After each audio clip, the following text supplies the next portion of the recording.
Coucou, j'espère que vous allez bien. Aujourd'hui c'est mon anniversaire. Naïka quoi informé bien dans le lobby, hein. Pardon. Pardon.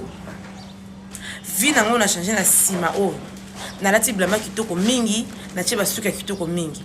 Bokende ko changa ba photo akalati. Bozo ba photo na nga sika blama pios ya suka blisida. Bocha. En plus ndé bo changa ni zate ke bo changa na 11h, 12h, 13h bolongoli. So moni ko selo mabon ko chana ngati. Oui, pour anniversaire à 24h. Au changa na 8h, tu le na 8h tant au statique pour expirer. Bocho ba photo na nga sika ya botanga na kibosika boneta kitoko boki ko ba photo na nga kalate pardon na boyi. Na ba photo ya sika ba video ya sika. Yango ni la ligne bocha. Na linga bino mingi. Merci beaucoup pour votre amour.